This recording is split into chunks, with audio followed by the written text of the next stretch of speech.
छत्रपती शिवाजी महाराज युवकांचे प्रेरणास्थान, दुसरे छत्रपती संभाजी महाराज पुरोगामी महाराष्ट्राचे आधारस्तंभ महात्मा ज्योतिबा फुले, छत्रपती शाहू महाराज, सावित्रीबाई फुले, डॉक्टर बाबासाहेब आंबेडकर आणि हीच परंपरा पुढे नेणारे राष्ट्रसंत तुकडोजी महाराज, संत गाडगे बाबा, नरेंद्रजी दाभोळकर, गोविंदजी पानसरे, एम कुलबुर्गी हे सर्व महामानव की ज्यांनी समाजाला दिशा देण्याचं काम केलं आहे. ह्या सर्व महामानवांना मी सर्वप्रथम विनम्र असं अभिवादन करतो. ज्यांनी महाराष्ट्रामध्ये नव्हे, देशामध्ये नव्हे तर संपूर्ण जगामध्ये शिवाजी महाराजांचे विचार आणि शिवाजी महाराज पोहोचवले, त्या युगपुरुष पुरुषोत्तमजी खेडेकर यांचंही या निमित्ताने आपल्याला नाव घेणं अतिशय महत्त्वाचं आहे.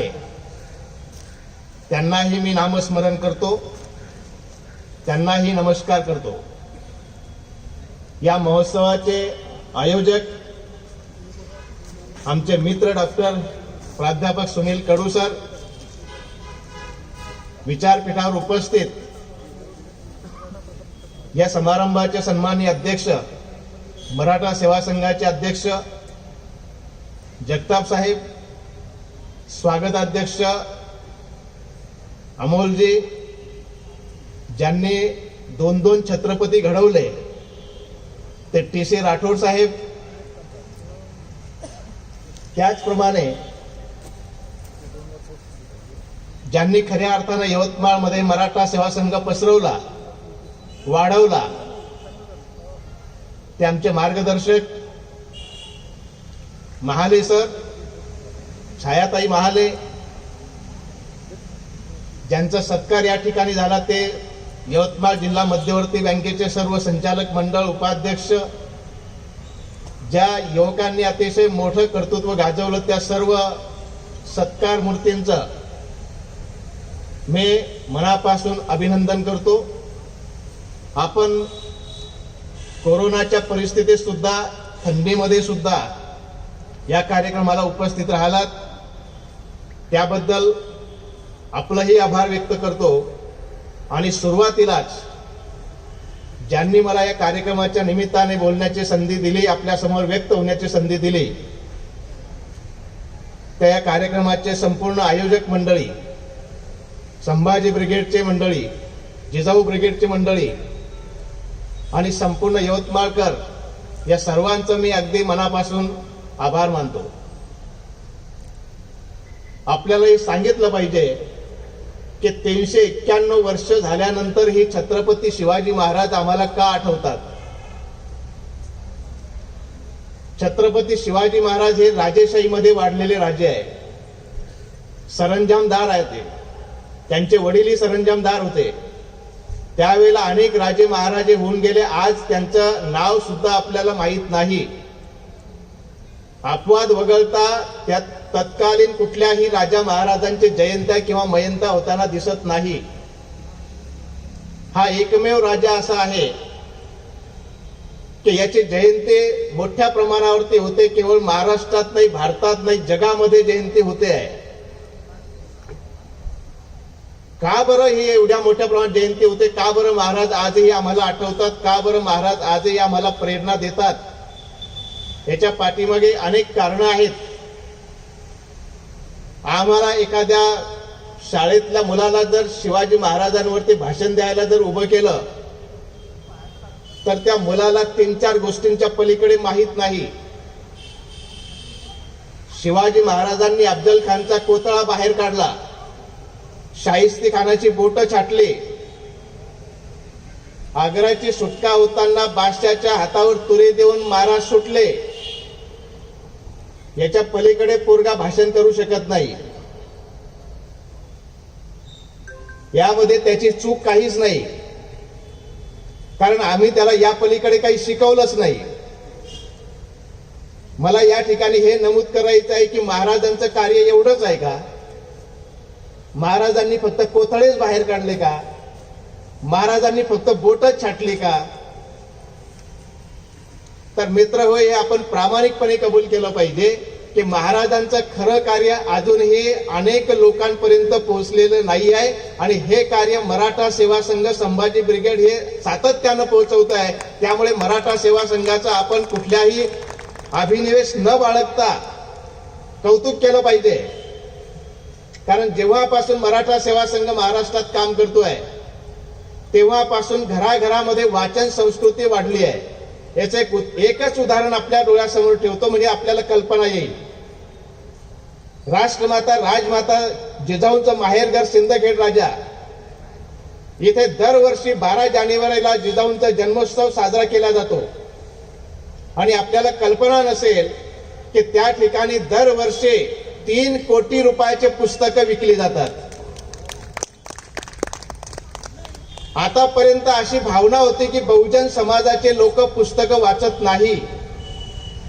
मात्र जिजाऊच्या सिंदखेड राजाच्या त्या जन्मोत्सवाच्या माध्यमातून हे कळलं की तिथे जाणारे आणि तिथे पुस्तक विकत घेणारे सारे A to Z बहुजनच आहे आणि ते 3 कोटी रुपयाचे दरवर्षी पुस्तकं खरेदी करतात. याचा अर्थ बहुजन समाज ही आज पुस्तक वाचायला लागलेला आहे आणि ते वाचायला लागले म्हणून शिवाजी कळायला लागलेले आहे. आपल्याला नम्र विनंती करतो की शिवाजी जर तुम्हाला खरोखर माहीत करून घ्यायचा असेल तर गोविंद पानसरे सरांचं फक्त 88 पानाचं पुस्तक शिवाजी कोण होता हे फक्त वाचा.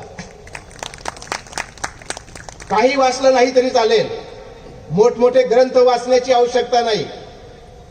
फक्त खरा शिवाजी कोणता हे गोविंद पानसरेंचं पुस्तक जर वाचलं तर आपल्या संपूर्ण आयडिया क्लिअर होतील असं मला वाटतं.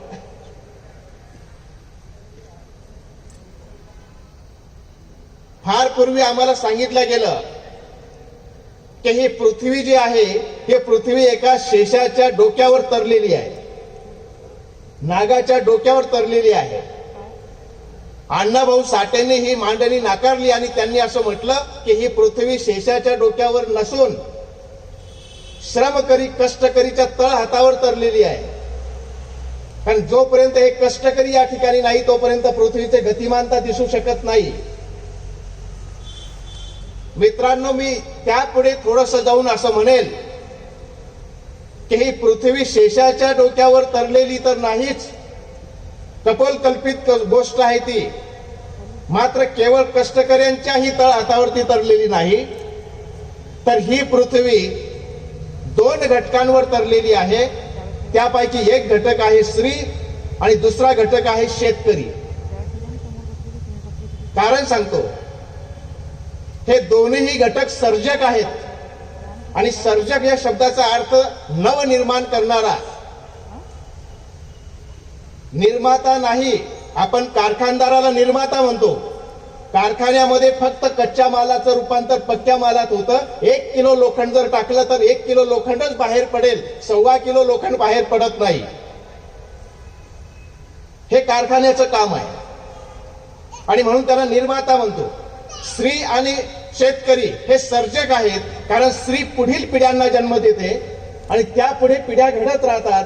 हे नवनिर्मिती आहे. आणि शेतकरी एक दाना पेरतो त्याचे 1000 दाणे होतात आणि 1000 दाण्याचे पुढे लाखो दाणे होतात. शेतकरी दाना पेरतो म्हणून आमचं पोट भरतं आणि म्हणून आम्ही टिकून आहोत. मला सांगा की या जगामधून, या पृथ्वीवरून जर स्त्री आणि शेतकरी मायनस केले तर जग शिल्लक राहील का? पिढ्या तयारच होणार नाही, दाना तयारच होणार नाही, तर तुम्ही आम्ही शिल्लक राहणार आहोत का?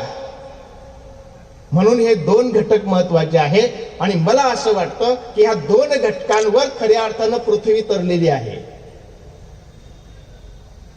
महाराजांना ही गोष्ट माहीत होती म्हणून महाराजांनी या 2 घटकांना सर्वात जास्त महत्व दिलेलं आहे.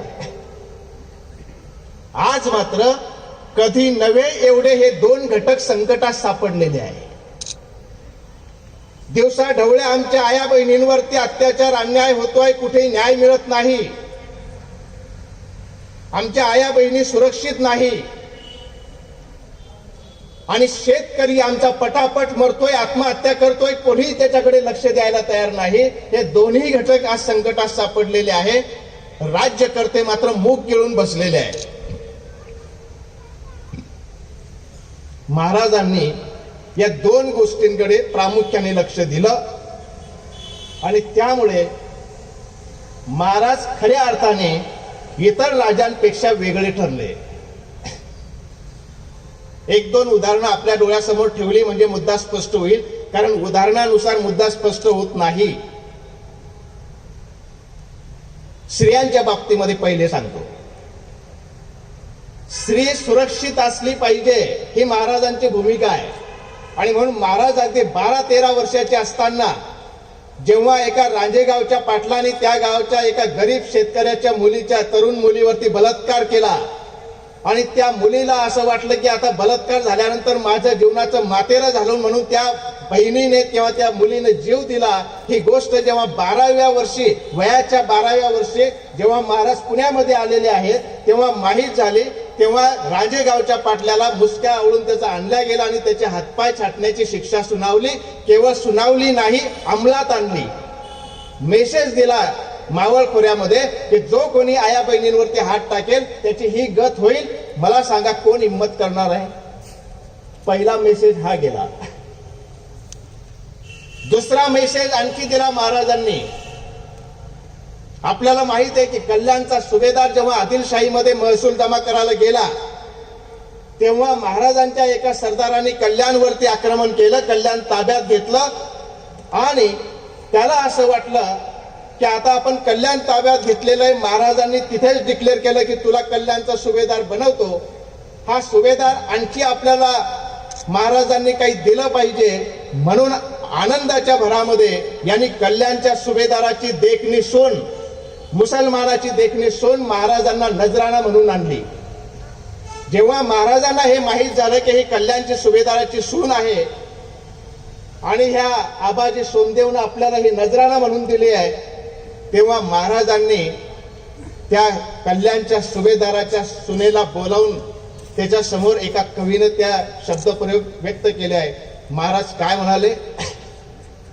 महाराज असं म्हणाले की अशीच आमची आई असती सुंदर रूपवती, आम्ही सुंदर झालो असतो वदले छत्रपती. त्या स्त्रीमध्ये, त्या तरुण स्त्रीमध्ये महाराजांनी आपली आई शोधली. हा मेसेज गेला की महाराज पर स्त्रीला माते समान समजतात. तिसरा मुद्दा सांगतो, तिसरं उदाहरण सांगतो. जेव्हा महाराज दक्षिण मोहिमेवरून जिंकून येत होते तिथे गदग जवळ एक बेलवाडीचा किल्ला आहे, कर्नाटकाच्या जवळ. त्या बेलवाडीच्या किल्ल्यावरती आपला सुभेदार पाठवला, एक सरदार पाठवला महाराजांनी की तो किल्ला ताब्यात घ्या, कारण तो किल्ला स्वराज्यात आला पाहिजे. तेव्हा त्या किल्ल्याचा किल्लेदार होता प्रभुजी देसाई. हा प्रभुजी देसाई लवकरच त्या ठिकाणी तो हरला, त्याचा मृत्यू झाला आणि त्याच्या विधवा पत्नीनं तो किल्ला 27 दिवस लढवला. 27 दिवस किल्ला लढवल्यानंतर ती जेव्हा हरली तेव्हा ह्या सखुजी गायकवाड नावाच्या सरदाराने तिच्यावर बलात्कार केला. ही गोष्ट जेव्हा महाराजांना माहीत पडली तेव्हा महाराजांच्या ह्या परमप्रिय सरदाराला महाराजांनी बोलावून घेतलं आणि काय शिक्षा दिली तर या सरदाराचे, सखुजी गायकवाडचे डोळे काढण्याची शिक्षा दिली आणि त्याच किल्ल्यामध्ये जन्मठेपेची शिक्षा दिली, आयुष्यभर खितपत ठेवलंय. हा मेसेज दिला की खबरदार जर स्त्रियांवरती अशा प्रकारचे अन्याय अत्याचार करत असाल तर. आणि चौथा मुद्दा सांगतो, आणखी पटलं पाहिजे म्हणून, की जेव्हा सुरतेची लूट झाली दुसऱ्या वेळेला तेव्हा सुरतेमधून लूट करून येत असताना एका सैनिकाने त्या लुटीला थोडंसं सोनं आपल्या बायकोला दिलं. त्या बायकोनी काय केलं, बायका म्हणजे एवढ्या स्वराज्यासाठी पेटून उठलेल्या होत्या, महाराजांच्या बद्दल एवढा आदर भाव होता, की त्या बायकोनी त्या नवऱ्याने दिलेलं सोनं महाराजांना नेऊन दिलं की महाराज माझ्या नवऱ्याने ह्या लुटीमधलं सोनं मला दिलेलं आहे. त्या सैनिकाला बोलावण्यात आलं की बाबा तू हे लुटीतलं सोनं घरी का दिलं? कारण नियम होता की लूट करून आणलेलं सर्व जे काही संपत्ती आहे ते राजकोषीय खजिन्यात जमा करायचे. त्या सैनिकाने महाराजांना सांगितलं की महाराज माझ्या बायकोच्या गळ्यात मंगळसूत्र नाही हो, त्यामुळे मंगळसूत्रापुरतं मी सोनं माझ्या बायकोला दिलं होतं, तेही तुम्हाला त्यांनी वापस आणून दिलं. महाराजांनी आपल्या राज्यामध्ये एक आदेश काढला की ज्या ज्या भगिनीच्या गळ्यामध्ये मंगळसूत्र नसेल त्या भगिनीला राजकोषामधून सोनं देऊन त्याला मंगळसूत्र करून द्या. मला सांगा की असा निर्णय घेणारा जर राजा असेल तर कोणाला वाटणार नाही हा राजा जिवंत असला पाहिजे, हा राजा जगला पाहिजे. आणि म्हणून हळूहळू अशा प्रकारचे मेसेज रयतेमध्ये जात असल्यामुळे सारी रयत महाराजांच्या पाठीमागे उभे राहायला लागली. कारण असं कधी अनुभवलंच नव्हतं. कारण जे कोणी अत्याचार अन्याय करत होते त्याची तक्रार करायची तर कुणाकडे करायची? कारण जे अन्याय अत्याचार करणारे आहेत तेच न्याय निवाडा करणारे आहे. शिवाजी महाराजांनी मात्र हे सारं बदलून टाकलं. आणि म्हणून स्त्री सुरक्षित कशी राहिल्या जाईल, आपल्या लष्कराला सक्त सूचना दिल्या होत्या की लूट करताना, आक्रमण करताना किंवा कुठे मोहिमेवर असताना दोन गोष्टी सुरक्षित ठेवा. नंबर 1 कुराण, परधर्माचे ग्रंथ, आणि नंबर 2 स्त्री. जर कुराण सापडलं तर आपल्या सोबतच्या मुसलमान सैनिकाजवळ ते सुरक्षित ठेवा आणि स्त्रियांवर कुठल्याही प्रकारचे अन्याय अत्याचार करायचे नाही, अशा सक्त ताकीद होत्या. म्हणून महाराज लोकांच्या मनामध्ये जागा करतायत. हे स्त्रियांच्या संदर्भातलं झालं. शेतकरी हा दुसरा घटक जो आहे, तर शेतकऱ्यांवर त्यावेळेला आदिलशाही, कुतुबशाही, मोगलशाही आणि निजामशाहीमध्ये अनन्वित असे अत्याचार होत होते. जेव्हा शिवाजी महाराजांचं राज्य सुरू झालं तेव्हा शिवाजी महाराजांनी सर्वात प्रथम काय केलं असेल तर सर्वात प्रथम यांनी सारा पद्धती बदलून टाकली. कारण त्यापूर्वी जे काही शेतसारा वसूल केला जात होता शेतकऱ्यांकडून, तो शेतसारा वसूल करण्याची सिस्टीम काय होती तर गावाला पाटील होता, कुलकर्णी होता, देशपांडे होते, वतनदार होते, हे सारे लोक गावगाडा चालवायचे. राजा कोण येतो कोण जातो याच्याशी प्रजेला काही घेणं देणं नव्हतं. कारण त्यांचा संबंध ह्या पाटील, कुलकर्णी, देशपांडेशी येत होता. राजा बदलला की राहिला हेही माहित नव्हतं जनतेला. आणि मग हे सर्व राजे या देशपांडे, कुलकर्णी, पाटील यांना सांगायचे की तू मला, एक उदाहरण सांगतो की तू मला 5,000 रुपये आणून दे, तू तिकडे किती वसूल कर. आता यांनी 5,000 मागितले तर हा 20,000 गोळा करायचा, 15,000 स्वतःजवळ ठेवायचा. त्यामुळे मोठमोठे वाडे बांधले, गडकोट बांधले आणि हेच राजासारखे वागायला लागले. महाराज आल्याबरोबर महाराजांनी पहिलं काम कोणतं केलं असेल तर जमिनीची मोजणी केली. शास्त्रशुद्ध पद्धतीने जमिनीची मोजणी केली आणि त्या जमिनीच्या सुपीकतेनुसार, जमिनीत किती पीक निघतंय त्या पिकानुसार शेतसाऱ्याची पद्धत बदलून टाकली. आणि पाटील, कुलकर्णी, देशपांडे यांचे गड किल्ले बर्बाद केले, काढून टाकले. सामान्य जनतेसारखे तुम्ही राहा आणि तुम्हाला सारा वसूल करण्याचा जो अधिकार आहे तो अधिकार आजपासून संपलेला आहे. तुम्हाला पगारी नोकर म्हणून मी ठेवतोय. तुम्ही जनतेकडून जास्त सारा वसूल करण्याची आवश्यकता नाही. तुम्ही जास्त वसूल केला तरी पगार तेवढाच, कमी केला तरी पगार तेवढाच. तुम्हाला 1 रुपया त्याच्यातून घ्यायची आवश्यकता नाहीये. आणि म्हणून मग जमिनीची मोजणी झाली सुपीकतेनुसार सारा, आणि सारा घेण्याची पद्धत जेव्हा मुघलशाही किंवा बादशाहीच्या आदिलशाहीमध्ये 80% माल जो आहे, एकंदर मालाच्या 80% पर्यंत शेतसारा वसूल केला जात होता. महाराजांनी नियम करून टाकला की जेवढं शेतामध्ये माल निघत असेल त्या मालाचे 5 हिस्से करा. 5 पैकी 3 हिस्से शेतकऱ्याला ठेवा आणि 2 हिस्से राजकोषामध्ये महसूल म्हणून आणा. 80% शेतसारा जर 40% येत असेल तर कोण्या शेतकऱ्याला आनंद होणार नाही की हा राजा पाहिजे. हे शेतसाऱ्याच्या संदर्भात झालं. बारीक डिटेलमध्ये मी जाणार नाही, कारण मला शेतकरी कायद्यावर बोलायचं आहे. म्हणून ही गोष्ट मी पुढे पुढे नेतोय. आपल्या शेतकऱ्यांना संरक्षण करण्यासाठी बारीक बारीक गोष्टी केल्या शिवाजी महाराजांनी. 27 पत्र लिहिले शिवाजी महाराजांचे. 27 पत्र उपलब्ध आहेत, अस्सल पत्र उपलब्ध आहेत. त्यापैकी एका पत्राचा उल्लेख मी करतो. 23 ऑक्टोबर 1662 रोजीचं पत्र आहे. आपल्या सुभेदाराला पत्र लिहिलंय, सर्जेराव जेधेला पत्र लिहिलंय. आणि त्या पत्रामध्ये महाराज असं म्हणतात की तुम्ही अधिकारी मोहिमेवर असताना कुठे गावाला मुक्काम किंवा एखाद्या ठिकाणी तुमचा मुक्काम पडला असेल तर तुमच्या जवळचा जो चारा पाणी आहे ना, तर तो चारा पाणी कशा पद्धतीने वापरायचं या संदर्भातल्या सूचनेच्या अगोदर एक सूचना त्या 23 ऑक्टोबर 1662च्या पत्रात सर्जेराव जेधेला महाराज करतात की शाहिस्ती खानाचं आक्रमण होणार आहे. तुमच्या परिसरामध्ये अशी हेरकडून बातमी आली आहे. त्यामुळे त्या परिसरातील जनतेला गावागावात जा आणि त्या परिसरातल्या जनतेला सुरक्षित ठिकाणी घेऊन जा. शाहिस्ती खानाच्या आक्रमणामध्ये निरपराध लोकांचे बळी जाता कामा नये, असे जनतेची काळजी घेणारा राजा. आणि 19 मे 1673च्या पत्रामध्ये ते असं म्हणतात की तुम्ही ज्या ठिकाणी ज्या ज्या गावांमध्ये तुम्ही मुक्काम थांबताय, मोहिमेसाठी जाताय, तिथे चारा पाणी जो तुमच्या सोबत आहे त्याचा काटकसरीनं वापर करा, उधळपट्टी करू नका. पुढे पावसाळ्याचे दिवस येत आहेत. तुम्ही चारा पाणी जर उधळपट्टीनं वापरलं तर घोडे उपाशी मरतील. आणि मग तुम्ही काय कराल, तुम्ही गावाच्या शेतकऱ्यांकडे जाल, त्याच्याकडून दाना घ्याल, त्याच्याकडून चारा घ्याल. आणि मग तो शेतकरी काय म्हणेल, तर तो शेतकरी म्हणेल की मोगल तुमच्यापेक्षा चांगले होते, मोगलासारखंच तुम्ही सुद्धा करायला लागले आहे.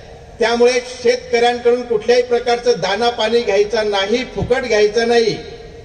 तुम्ही काटकसरीनं वापरा. जर संपला तर राजकोषाच्या पैशाच्या आधारे तुम्ही त्या शेतकऱ्यांकडून दाना पाणी चारा जे काही असेल ते विकत घ्या, फुकट घेऊ नका. आता विकत घ्या ही भाषाच नव्हती तेव्हा, त्याच्या पूर्वीच्या काळामध्ये. आता शेतकऱ्याकडून विकत घ्यायला लागले तर शेतकऱ्याला आनंद वाटेल ना की हा राजा कसा काय नवीन राजा आलाय, हा राजा आपला विचार करणार आहे. 19 मे 1673चं पत्र आहे. 5 सप्टेंबर 1676चं पत्र आहे. तो सभासद आनंद रामजी जो आहे, रामजी आनंद याला लिहिलेलं पत्र आहे. त्या पत्रामध्ये शिवाजी महाराज असं म्हणतात, ते एक वाक्य प्रसिद्ध आहे ना आपलं, खबरदार जर शेतकऱ्याच्या शेतातील भाजीच्या देठालाही हात लावाल तर. त्या वाक्याचा उल्लेख या पत्रात आहे. 5 सप्टेंबर 1676 या पत्रामध्ये महाराज आपल्या सैनिकांना, आपल्या सुभेदाराला ऑर्डर देत आहेत की तुम्ही शेतकऱ्यांच्या शेतातील उभ्या पिकाला काय, शेतातील भाजीच्या देठालाही हात लावू नका, त्याच्याकडून कुठलाही फुकट घेऊ नका. त्याच्याकडून जे काही तुम्हाला घ्यायचं असेल ते पैशाने विकत घ्या. कोणत्याही शेतकऱ्यावर अन्याय अत्याचार झालेला मला चालणार नाही. तुम्ही जर असे वागले नाही तर मी तुमच्यावर राजी नाही, म्हणजे मी तुमच्यावर खुश नाही, मी नाराज आहे. नाराज आहे याचा अर्थ पनिशमेंट आहे. असे पत्र आहे. लष्कराला ऑर्डर आहे शासनाच्या, शिवाजी महाराजांच्या. पूर्वी काय होतं, या आदिलशाह्यांमध्ये किंवा कुतुबशाह्यांमध्ये जेव्हा लष्कर जात होतं तर त्या शेतकऱ्यांनी आपल्या लेकराप्रमाणे, पोटाच्या लेकराप्रमाणे जे पीक वाढवलेलं आहे, छाती एवढं पीक, हातातोंडाशी आलेलं पीक, त्या पिकावरून घोडदळ जायची आणि सारं पीक सत्यानाश व्हायचं. महाराजांनी लष्कराला सक्त सूचना दिल्या की कोणत्याही शेतकऱ्याच्या उभ्या पिकामधून तुमचं घोडदळ जाता कामा नये, सैन्य जाता कामा नये. त्या शेतकऱ्याच्या एका बांध्यावरून काठाकाठाने तुमचं सैन्य न्या. शेतकऱ्याच्या पिकाची काळजी घेणारा राजा. मग जेव्हा शेतकरी हे बदल पाहायला लागला की शेतसारा कमी आहे, सैन्य आपल्या शेतातून जात नाहीये, आपल्याकडून विकत घेतल्या जात आहे, त्याला बदल वाटायला लागला. आणि म्हणून त्या शेतकऱ्याला राजाबद्दल आपुलकी वाटायला लागली, प्रेम वाटायला लागलं. आणि शिवाजी महाराजांसाठी ज्यांनी ज्यांनी जीव दिला त्यांना काही इनामच शिवाजी महाराजकडून मिळाली नाही किंवा इनाम देतो असं म्हटलेलं नाही.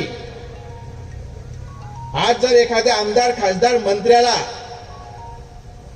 त्याच्यासाठी जर कोणी काम करत असेल, जीव तर सोडून द्या, जीव कोणी देत नाही आजकाल, पण एखाद्या आमदार खासदार मंत्र्यासाठी जे कोणी काम करतात कार्यकर्ते, तर जिल्हा परिषदचं तिकीट भेटेल का, मध्यवर्ती बँकेचं तिकीट भेटेल का, आमदारकीचं तिकीट भेटेल का? आणि नाहीच काही भेटलं तर बाबा सरपंचकीचं तरी तिकीट दे, त्याच्यासाठी काम करतात.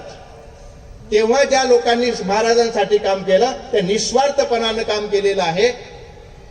आणि म्हणून रयतेचा विचार करणारा, रयतेची काळजी घेणारा हा एकमेव राजा त्या ठिकाणी होऊन गेला.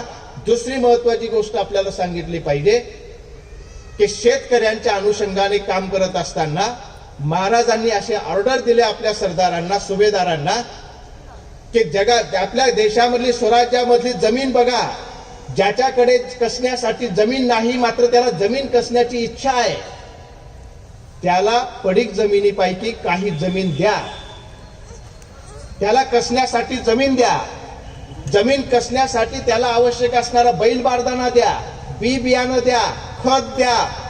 आणि त्या शेतकऱ्याकडे जो जमीन कसण्यासाठी इच्छुक आहे त्याच्याकडे घरात जर खाण्यासाठी दाना नसेल तर त्याला खंडी 2 खंडी दाणे द्या, त्याला शेती करू द्या. आणि शेती केल्यानंतर त्याच्याकडून जो काही माल निघणार आहे तर त्याला दिलेलं जे काही कर्ज आहे हे वाढी दिढीनं वसूल करू नका, म्हणजे व्याजानं वसूल करू नका. त्याच्या सोयीनुसार हळूहळू फक्त मुद्दल घ्या.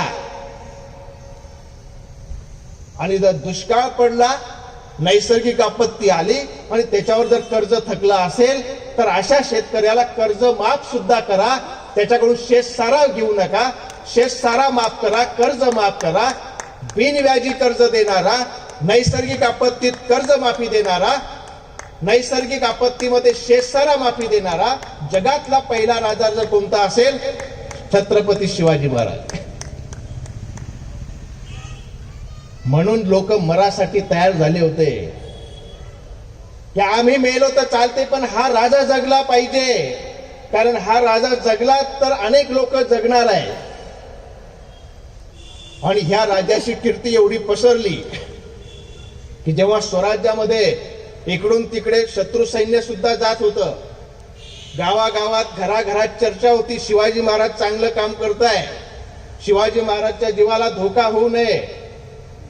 म्हणून एका कवीने एका ठिकाणी लिहून ठेवलंय, प्रसंग असा आहे की एक बालक आपल्या शेतातून 4 घोडेस्वार जातात, त्यांना अडवतो आणि त्या घोडेस्वाराच्या हातामध्ये तलवार आहे, शस्त्र आहे, ढाल आहे आणि ह्या बालकाजवळ फक्त साधी काठी आहे, कुठल्याही प्रकारचा हत्यार नाही आहे. मात्र हा 10-12 वर्षाचा पोरगा त्या घोडेस्वारांना अडवतो आणि विचारतो, तुम्ही कोण आहे ते सांगा, तुम्ही परशत्रूचे असाल तर ते मला सांगा, तुम्ही कुठले आहे, कुठे जाणार आहे हे मला सांगा. आणि पुढे काय म्हणतो ते कवितेमध्ये कवीनं लिहिलं आहे, खबरदार जर जाल पुढे चिंदड्या उडविल राई राई एवढ्या. म्हणजे मला न सांगता तुम्ही कोण आहे हे न सांगता पुढे जर जाल तर राई राई एवढ्या चिंदड्या उडविल. ही ताकद कुठून आली होत्या पोरामध्ये? आणि त्या पोराला असं का वाटायला लागलं? त्यांनी तर शिवाजी महाराज पाहिलेही नव्हते. बरं, ज्याला त्यांनी दम दिला ना ते स्वतः शिवाजी महाराज होते. शिवाजी महाराजांना जेव्हा हे समजलं की रयत अशी वागते, मला सांगा की ज्या राजाला असं अनुभव येत असेल तो राजा रयतेसाठी पुन्हा चांगल्या कल्याणाच्या योजना आणणार नाही का? म्हणून शेतकऱ्यांची काळजी घेणारा राजा अशा प्रकारचं त्या ठिकाणी आपल्याला दिसतं. एक फक्त प्रसंग सांगतो, स्त्रीच्या संदर्भातला हिरकणीचा प्रसंग तुम्हाला माहित आहे, वाचला असेल कदाचित. रायगडाचे दरवाजे संध्याकाळ झाले की बंद होत होते, सकाळ झाली की उघडत होते. एक हिरकणी नावाची स्त्री तिथे दूध दही विकण्यासाठी येत होती गडावरती. एक दिवस गडावर ते सामान विकत असताना तिला वेळ झाला, उशीर झाला, गडाचे दरवाजे बंद झाले. नियम असा होता की संध्याकाळ झाल्यानंतर एकदा गेट बंद झालं किल्ल्याचं की कोणी बाहेर जाणार नाही, कोणी आत येणार नाही. त्या हिरकणीनं विनंती केली पहारेकरीला, त्या किल्लेदाराला. त्या किल्ल्याचा जो गडकरी होता, गड सांभाळणार होता, किल्ला दरवाजा सांभाळणार होता, पहारेकरीनं जाऊ दिलं नाही. दुसऱ्या दिवशी मात्र सकाळीच ती हिरकणी पुन्हा ते सामान घेऊन आली आणि तो पहारेकरी अचंबित झाला की ही तर रात्री गेली नाही, मग ही आली कुठून. त्याची चौकशी झाली आणि चौकशी झाल्यानंतर त्या चौकशीअंती असं कळलं की ज्या ठिकाणी अत्यंत अवघड जागा आहे त्या किल्ल्यावरून खाली जाण्याची, तिथून ती हिरकणी आपल्या लहान बाळ होतं घरी, त्या लहान बाळाला दूध पाजण्यासाठी ती हिरकणी अगदी अंगाला खरचटलेल्या अवस्थेत ते घरी पोहोचते आणि दुसऱ्या दिवशी परत गडावर येते. हे जेव्हा महाराजांना माहीत झालं तेव्हा महाराजांनी त्या हिरकणीला बोलावलं आणि त्याच्याकडून सत्य परिस्थिती जाणल्यानंतर तिला काय सांगितलं माहित आहे?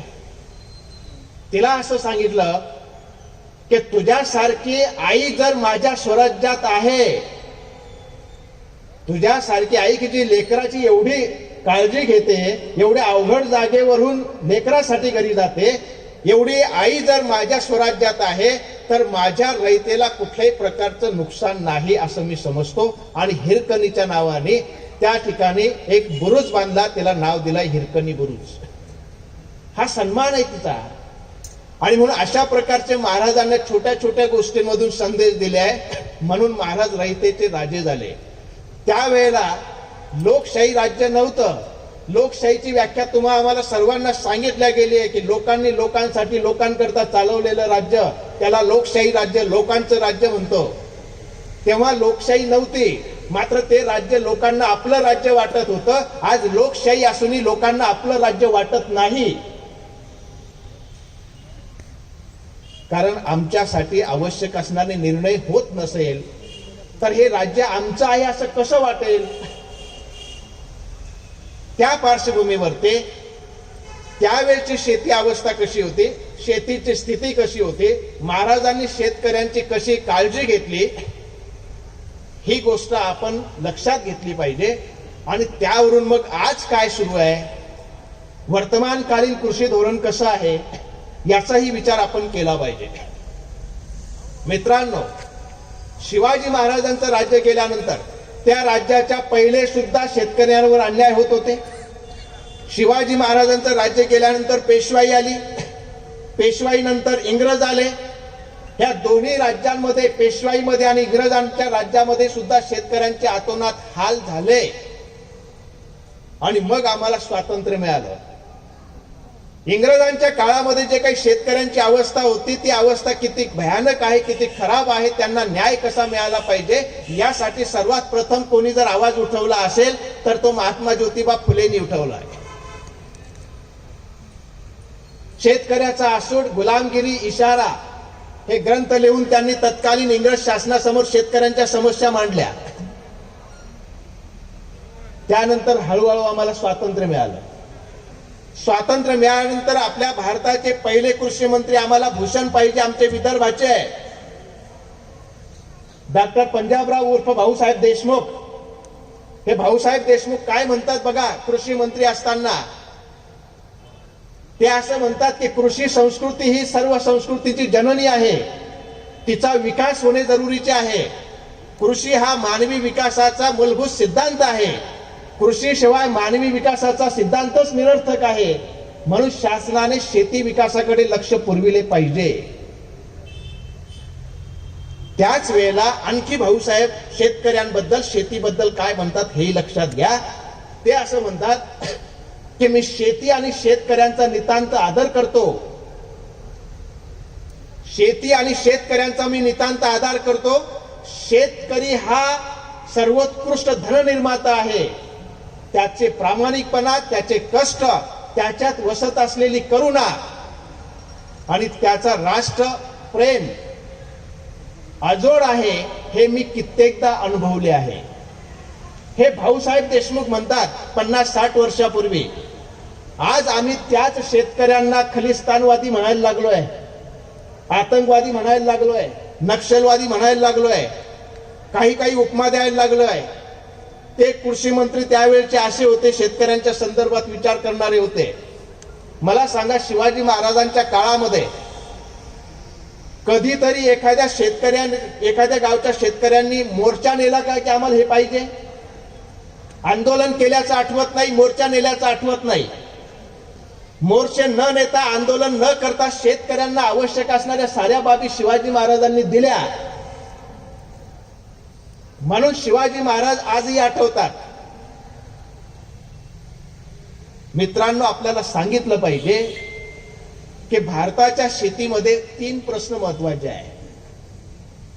3च प्रश्न महत्वाचे आहेत. या 3 प्रश्नाच्या पलीकडे कोणता प्रश्न आहे मला आपण सांगू शकता? या 3 प्रश्नामध्ये पहिला प्रश्न आहे, शेतकऱ्याने कष्टाने पिकवलेल्या शेतमालाला उत्पादन खर्चावर आधारित हमी भाव मिळाला पाहिजे. पहिला प्रश्न, पहिली समस्या आहे त्याची. दुसरी समस्या आहे, तो गरीब आहे, भांडवल नाही त्याच्याकडे, शेती लागवडीसाठी पैसा नाही, म्हणून रास्त दराने पर्याप्त प्रमाणात त्याला कर्ज पुरवठा झाला पाहिजे. 2 शब्द वापरले मी, रास्त दराने, पर्याप्त प्रमाणात. एका कोरडवाहू शेतीला आज फक्त 4 ते 5 हजार रुपये कर्ज मिळतं 1 एकरवर. 4-5 हजार मध्ये डॉक्टर साहेब काय होतं सांगा शेतीचं? 1200-1300 रुपयाला एक बॅग आहे खताची, 750-800 हजार रुपयाला बियाण्याचं पाकिट येतं, पेस्टिसाइड 1000-1500-2000 रुपये लिटर आहे. 5000 रुपयामध्ये करेल काय तो? आणि म्हणून या शेतकऱ्यांना पर्याप्त प्रमाणात तुम्ही गोल्ड लोन किती देता? 1 लाखाचं गोल्ड जर तुम्ही बँकेत ठेवलं तर तुम्हाला 70% लोन मिळतं, 70,000 मिळतात. कोरडवाहू जमिनीचे भाव तुम्हाला कमीत कमी जरी सांगितले तरी 2 लाख रुपये आहे. 2 लाखाची जमिनीवर तुम्ही 4,000 रुपयाचं कर्ज देता. आणि काय होणार आहे 4,000 मध्ये? म्हणून त्याच्या जमिनीच्या आधारावरती त्याला पर्याप्त प्रमाणात लोन द्या, रास्त दराने लोन द्या, त्याला शेती करता आली पाहिजे असं लोन द्या, म्हणजे तो सावकाराच्या दारात जाणार नाही आणि सावकाराच्या माध्यमातून त्याचं शोषण होणार नाही. आणि तिसरा मुद्दा आहे की शेतकऱ्याचे प्रश्न जर सोडवायचे असेल तर शेतकरी काबाड कष्टाने धान्य पिकवतो, कापूस पिकवतो, पण जेव्हा कापूस आणि धान्य त्याच्या घरात येतं आणि मार्केटमध्ये न्यायची वेळ येते तेव्हा भाव पडलेले असतात, त्याला भाव मिळत नाही. आणि म्हणून शेतमालाचं आयात निर्यातीचं धोरण हे शेतीला अनुकूल असं असलं पाहिजे. मला एक नेहमी प्रश्न पडतो साहेब की आमच्या देशाला आम्ही काय म्हणतो? कृषी प्रधान देश. मला या शब्दावरच डॉक्टर साहेब ऑब्जेक्शन आहे. जर आमचा देश कृषी प्रधान आहे तर मग या देशातली धोरणं कृषी प्रधान का नाही? देश जर कृषी प्रधान आहे तर मग या देशाची धोरणं कृषीला प्राधान्य क्रमावर ठेवून असली पाहिजे. इथे कृषीचा कुठेच विचार नाही आहे. आणि म्हणून देश कृषी प्रधान आहे का याच्यावरच माझं ऑब्जेक्शन आहे. दुसरं कारण मी याच्यासाठी हे सांगतो की ज्या देशाला तुम्ही कृषी प्रधान म्हणता त्या देशाचं कृषी मंत्रीपद सांभाळणं हे मंत्र्याला अपमानास्पद वाटतं आणि कृषी मंत्रीपद नाकारण्यात येतं. तुम्ही म्हणाल की कुणी केलं असेल? तर हे केलं आहे पंडित नेहरू गेल्यानंतर शास्त्रीजी पंतप्रधान झाले देशाचे, आणि शास्त्रीजी पंतप्रधान झाल्यानंतर सी सुब्रमण्यम यांना त्यांनी कृषी मंत्रीपदी नेमलं. नेहरूच्या काळात ते उद्योग मंत्री होते. सी सुब्रमण्यमने आपल्या आत्मचरित्रात लिहिलंय की मला शास्त्रीजींनी कृषी मंत्रीपद देऊन माझी अवनती केली, डिमोशन केलं. मी नेहरूच्या काळात उद्योग मंत्री होतो आणि हा माझा अपमान आहे मला कृषी मंत्रीपद करून. म्हणजे जे कृषीचं खातं सांभाळणं अपमानास्पद वाटतं त्या देशाला कृषी प्रधान कसं म्हणायचं हा माझा प्रश्न आहे. मग पुढे ते असं म्हणतात आत्मचरित्रामध्ये की शास्त्रीजींनी मला बोलावून घेतला आणि माझा गैरसमज दूर केला. त्यांनी मला सांगितलं की तुम्ही एक हुशार मंत्री आहात, त्यामुळे आपल्याला शेतीला चांगले दिवस आणायचे म्हणून तुमची नियुक्ती केली आहे हेतू पुरस्कार कृषी मंत्री म्हणून. माझा तसा समज झाला आणि मी कृषी मंत्रीपद सांभाळलं असं ते म्हणतात. मी उद्योग मंत्री असताना माझा उद्योगांचा ताळेबंद तपासण्याची सवय होती.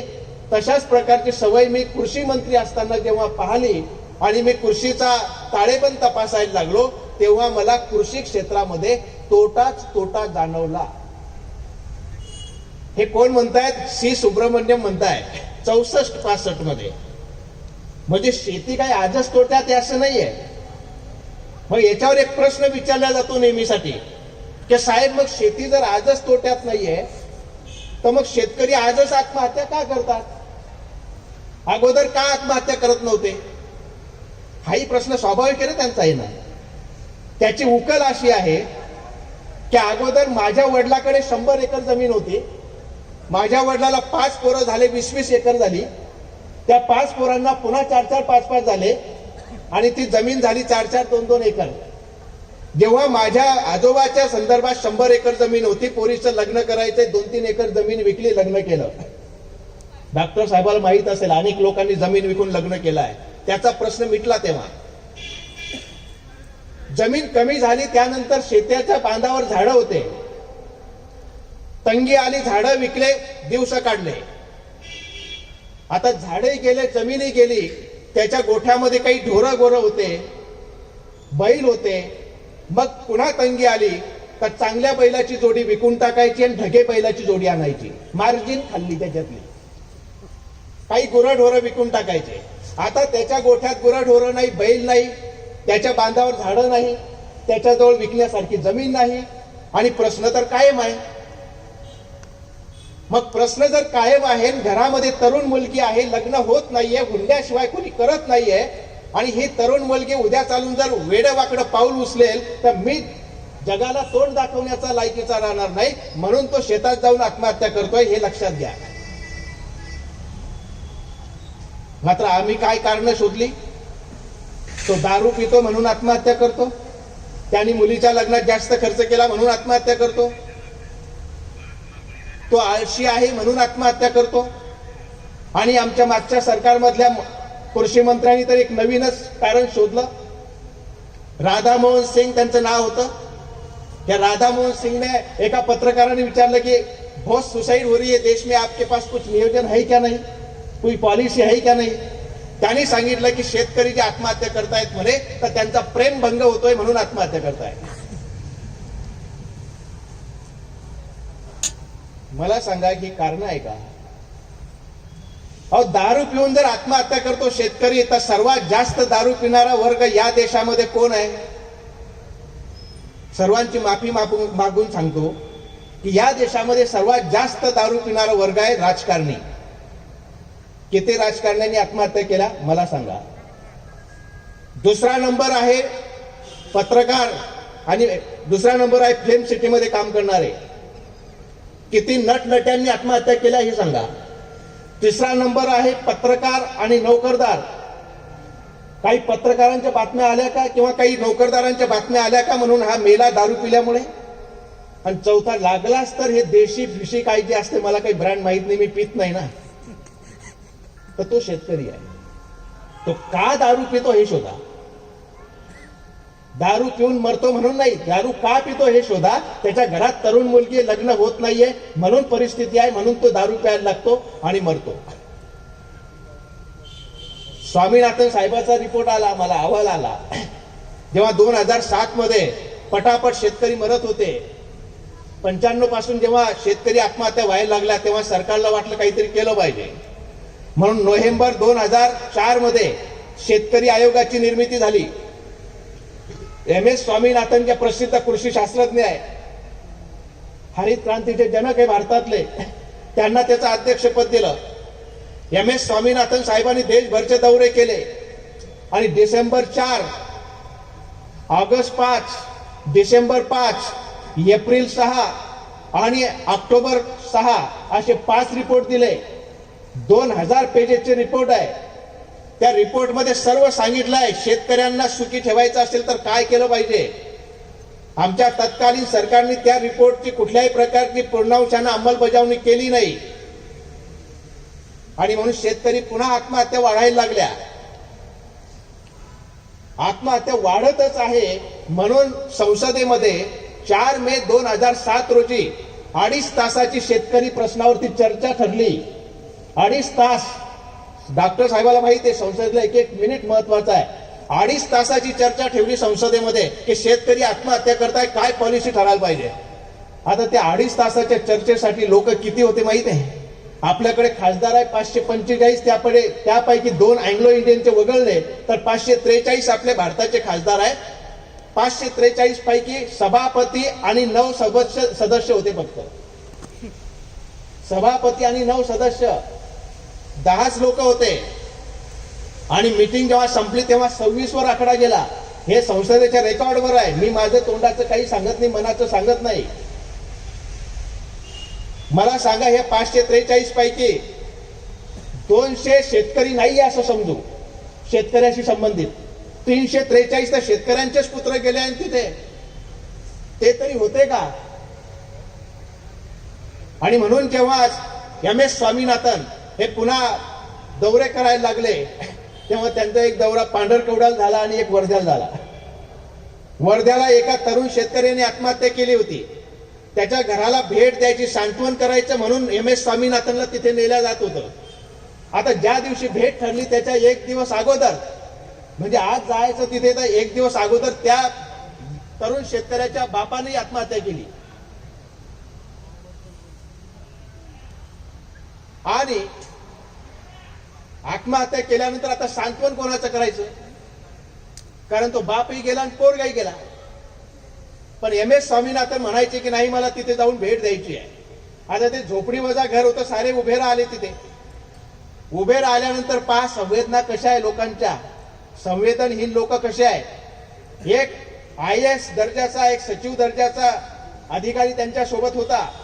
काही पत्रकार होते, कलेक्टर होते. त्या सचिव दर्जाच्या माणसाने सांगितलं की एका शेतकऱ्याच्या घरी सांत्वन देण्यासाठी केंद्रीय मंत्रिपदाचा दर्जाचा माणूस जर जात असेल, केंद्रीय मंत्रिपदाचा दर्जा होता त्या आयोगाला, केंद्रीय मंत्रिपदाचा दर्जा असलेला मनुष्य जर शेतकऱ्याच्या घरी सांत्वन करण्यासाठी जात असेल तर पुन्हा शेतकऱ्यांना आत्महत्या करण्याची प्रेरणा मिळणार नाही का. असं वाक्य आहे. आमचे चंद्रकांत वानखेडे पत्रकार नागपूरला, ते तिथे होते त्यांच्या सोबत. त्यांनी त्या सचिव दर्जाच्या माणसाच्या खांद्यावर हात टाकला तिथेच आणि त्यांना सांगितलं की साहेब, तुम्ही आत्महत्या करा, तुमच्या घरी पंतप्रधान आणण्याची सोय करतो मी. म्हणजे काही बोलायचं. शेतकऱ्याचा जीव एवढा स्वस्त नाहीये. शेतकरी सहज राहते. कोणी म्हणतात की 1 लाख रुपये मिळतात म्हणून आत्महत्या करतो. मी अनेक ठिकाणी सांगितलंय, जाहीर भाषणांमध्ये, अनेक आमच्या प्राध्यापकांच्या कॉन्फरन्समध्ये सांगितलं, इथेही सांगतो.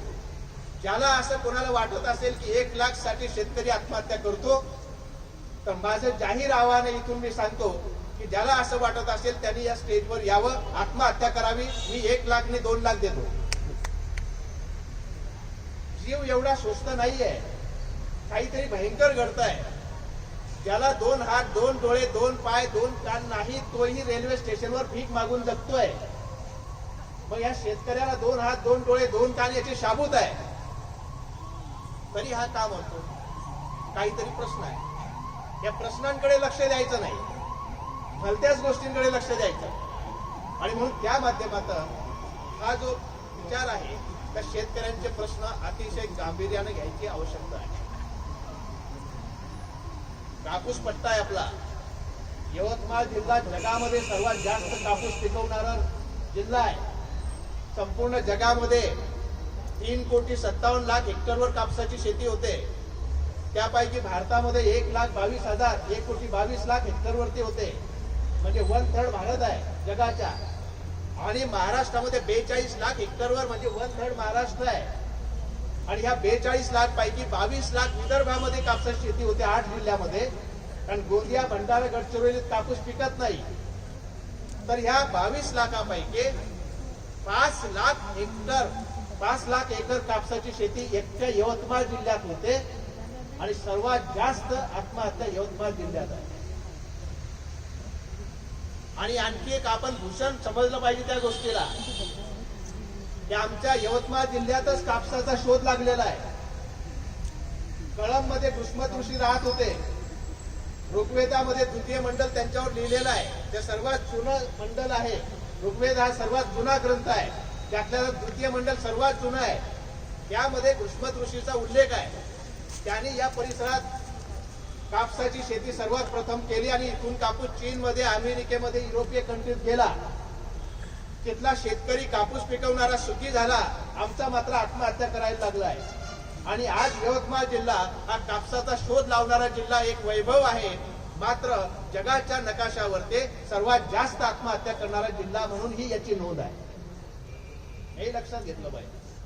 आणि म्हणून तो एक मुद्दा या ठिकाणी महत्वाचा आपण समजला पाहिजे की कापसाचा आणि ह्या शेतकरी आत्महत्येचा काहीतरी संबंध आहे. कारण 95 ते 2012 NCRBची आकडेवारी आहे. 2,82,000 शेतकऱ्यांनी आत्महत्या केल्या. त्यापैकी 62% आत्महत्या म्हणजे 1,76,000 शेतकऱ्यांच्या आत्महत्या कापूस पट्ट्यात झाल्या. कापूस पट्टा 5 राज्यांमध्ये आहे. त्यामध्ये महाराष्ट्र आहे, छत्तीसगड आहे, मध्य प्रदेश आहे, आंध्र आहे, तेलंगणा सहित आणि कर्नाटक आहे. त्या 5 राज्यांमध्ये 1,76,000 लोकांनी आत्महत्या केल्या. 62% आत्महत्या म्हणजे कापसाचा आणि शेतकरी आत्महत्याचा जवळचा संबंध आहे. कापूसाचा उत्पादन खर्च अधिक आहे, भाव मात्र मिळत नाही. म्हणून शेतकरी मेटाकुटीस आला म्हणून तो मरतो. 1 लाख मिळतात म्हणून मरत नाही. माझा प्रश्न असा आहे की तुम्ही मेल्यानंतर त्याला 1 लाख देण्यापेक्षा तो जिवंत आहे तेव्हाच 1 लाख द्या ना. तो तेव्हा काय 1 लाख देत नाही. म्हणजे 1 लाख जर तेव्हा दिले तर तो मरणारच नाही. अशी पॉलिसी का राबवल्या जात नाही. आणि म्हणून मग हे सर्व शेतकऱ्यांचं पूर्ण प्रश्न पाहून आमच्या नवीन सरकारने, मला असं वाटतं की आता वेळ आपली होत आली आहे, त्याच्यामुळे मी आटपायला पाहिजे. आणि तुम्ही ज्याच्यासाठी बसले आहे ना, मला 10 पर्यंत बोलता येईल का? हा, तर ज्यासाठी बसले तोच मुद्दा आपण आता घेऊया. आपल्याकडे शेतकऱ्यांचं उत्पन्न 2022 पर्यंत डबल करण्याची घोषणा आहे. आणि शेतकऱ्यांचं उत्पन्न जर डबल करायचं असेल तर त्यासाठी एक पार्श्वभूमी लक्षात घ्या. मी अर्थशास्त्राचा आहे म्हणून आकडेवारीनिशी बोलतो. 90च्या पूर्वी आपल्या देशामध्ये कृषी विकासाचा दर आहे 3.72%. 90 ते 2000 2.39%. 2000 नंतर हा 1% वरती आला आणि आता 1.77 पर्यंत आलेला आहे. काही वेळेला तो मायनस मध्ये गेला होता. अशा परिस्थितीमध्ये 2022 पर्यंत कृषी उत्पन्न किंवा शेतकऱ्यांचं उत्पन्न डबल करायचं आहे अशी घोषणा आहे. अनेक कृषी तज्ञांचं, अर्थतज्ञांचं मत आहे की 2022 पर्यंत शेतकऱ्यांचं उत्पन्न आहे त्यापेक्षा दुप्पट करायचं असेल तर कृषी विकासाचा दर किमान 12% असला पाहिजे. म्हणजे ही घोषणा पोकळ आहे हे याच्यातून सिद्ध होतं. तरी शेतकऱ्यांसाठी आम्ही काहीतरी करतोय म्हणून 3 कायदे आणले. मी कुठल्याही पार्टीचं काम करत नाही. राष्ट्रवादी नाही, काँग्रेस नाही, मनसे नाही, सेने नाही, बीजेपी नाही, कुठलंच नाही. एक अभ्यासक म्हणून तुमच्या समोर मांडतोय. मित्रांनो, 3 कायदे कोणते आले? खूप चर्चा चालू आहे. पहिला कायदा आहे शेतकरी उत्पादने, व्यापार व वाणिज्य, प्रोत्साहन व सुविधा अधिनियम 2020 हा कायदा आहे. दुसरा कायदा आहे शेतकरी सक्षमीकरण व संरक्षण, हमी किंमत कृषी सेवा करार 2020.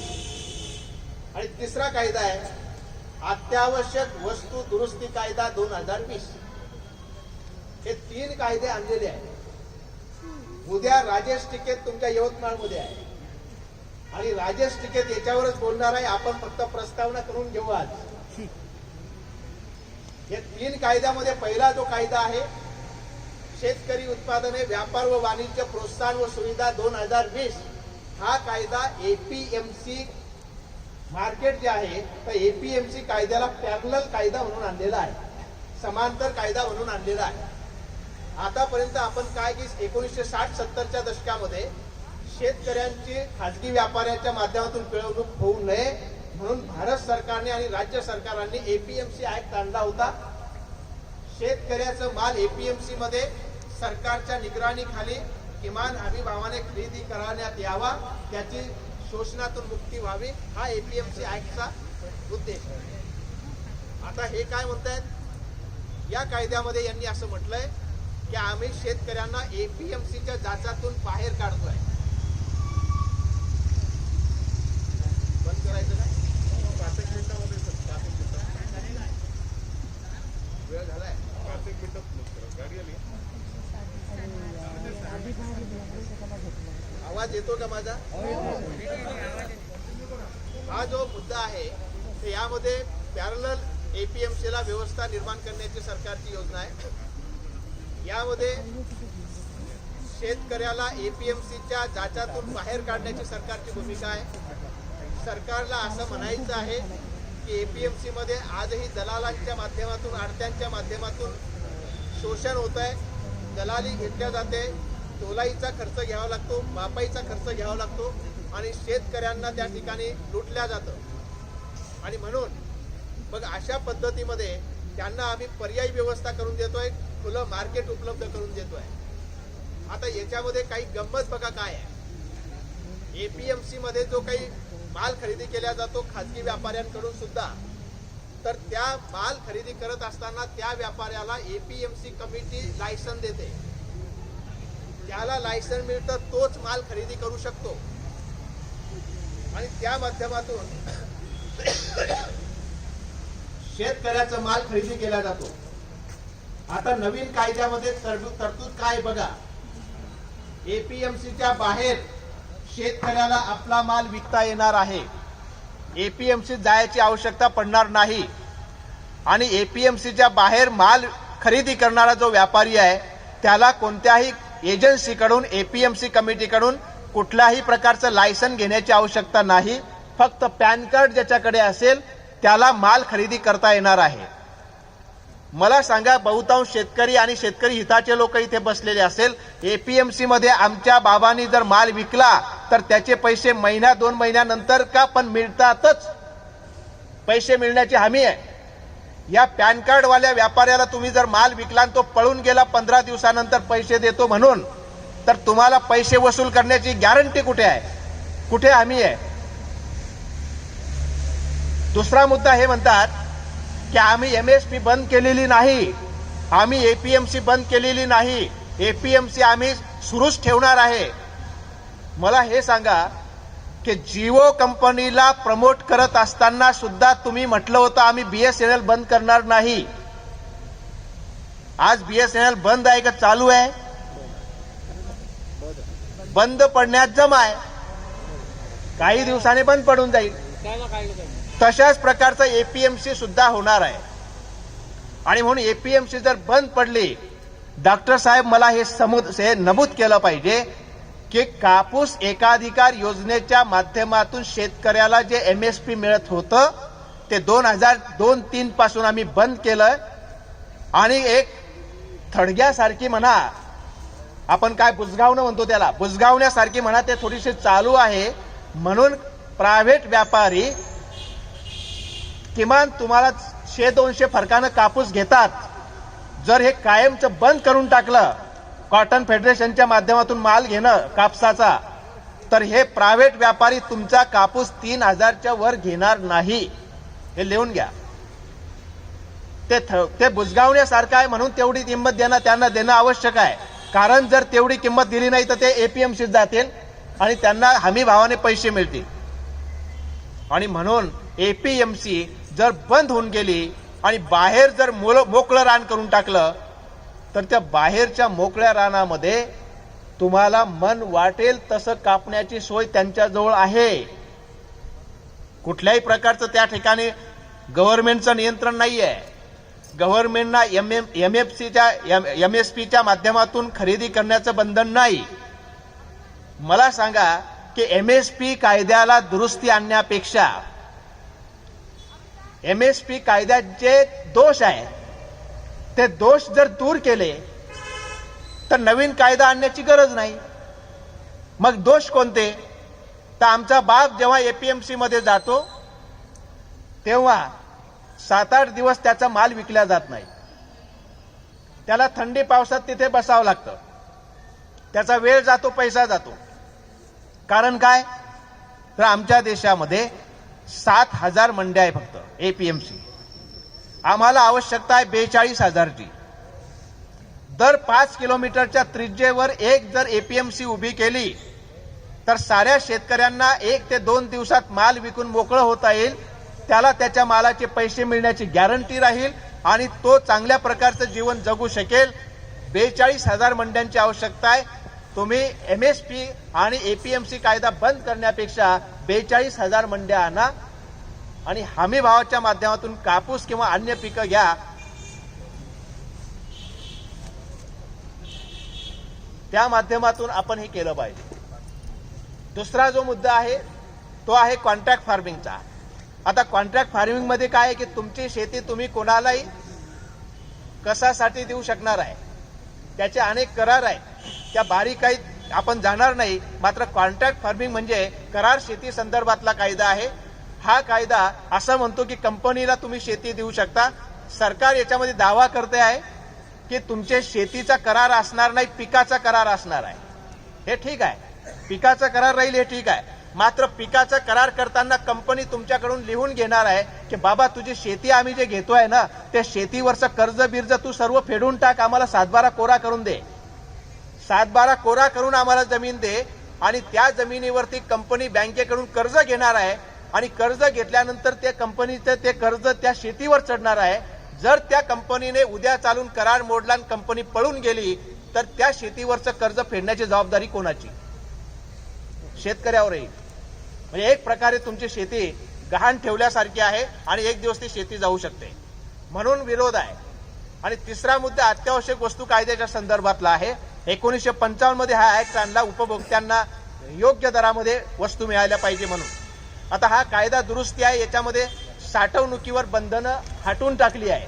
अत्यावश्यक वस्तूमध्ये आलू असेल किंवा कांदे असतील किंवा खाद्यतेल असेल किंवा गहू असेल किंवा धान असेल, तांदूळ असेल, याच्यावर कुठलेही आता साठवणुकीची मर्यादा राहणार नाही. ही मर्यादा काढून टाकली आहे.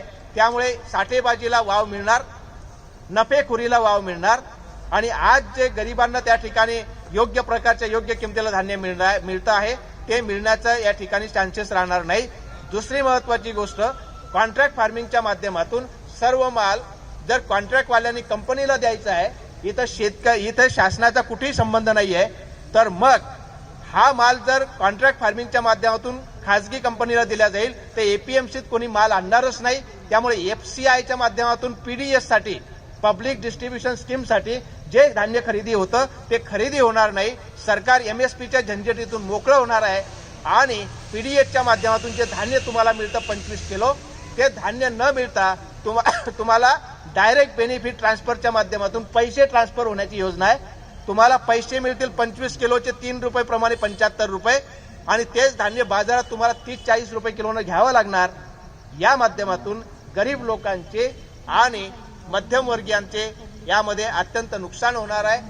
त्यामुळे हा कायदा किंवा हे तिन्ही कायदे केवळ शेतकऱ्यांच्या विरोधात नाही तर हे देशभरातील साऱ्या घटकांना प्रभावित करणार आहे. हे आपण लक्षात घेतलं पाहिजे.